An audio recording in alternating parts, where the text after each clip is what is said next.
ప్రభు నందు ప్రియులారా, ప్రభు నామమున మీకు వందనములు. ఈరోజు దేవుని యొక్క వాక్య ధ్యానము యోహాను సువార్త 10వ అధ్యాయము 10వ వచనము. దొంగతనమును హత్యను నాశనము చేయుటకు వచ్చును గాని మరి దేనికి రాడు. గొర్రెలకు జీవము కలుగుటకును అది సమృద్ధిగా కలుగుటకును నేను వచ్చిదనని మీతో నిశ్చయముగా చెప్పుచున్నాను. దేవుడి ఈ మాటలు దీవించి ఆశీర్వదించునుగాక. గమనించండి ప్రియులారా, ప్రభు అయిన యేసు క్రీస్తు వారు ఇచ్చే జీవితము కేవలము బ్రతుకుట కాదు, సమృద్ధిగా బ్రతుకుట, శాంతితో సమాధానముతో నిండినటువంటి జీవితము జీవించాలని. కానీ మన జీవితం ఎలా మారుతుందో ఆలోచన చేయండి. ఈ లోక సంబంధమైన విషయాలు మన సమయాన్నంతా ఆక్రమిస్తూ ఉన్నాయి.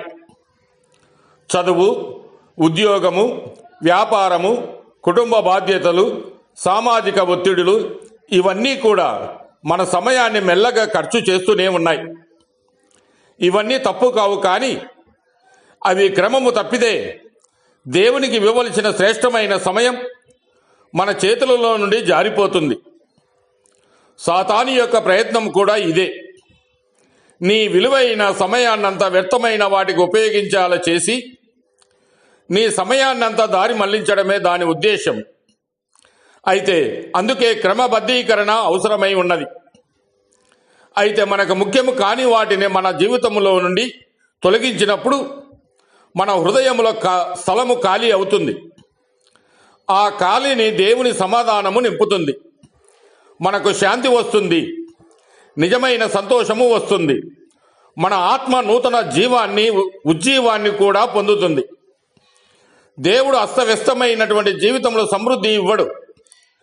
క్రమబద్ధమైన హృదయంలో ఆయన కృప ప్రవహిస్తూ ఉంది.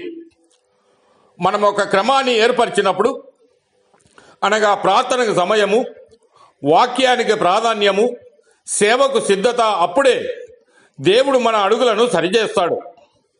అంత మాత్రమే కాకుండా ఆయన మనలను బలపరుస్తాడు, మన జీవితాన్ని సమృద్ధిగా చేస్తాడు. కనుక ప్రియులారా, సమృద్ధి జీవితము యాదృచ్ఛికము కాదు, క్రమముతో వస్తుంది. దేవునికి మొదటి స్థానం ఇచ్చినప్పుడు మిగతావన్నీ సరైన స్థానంలో పడతాయి.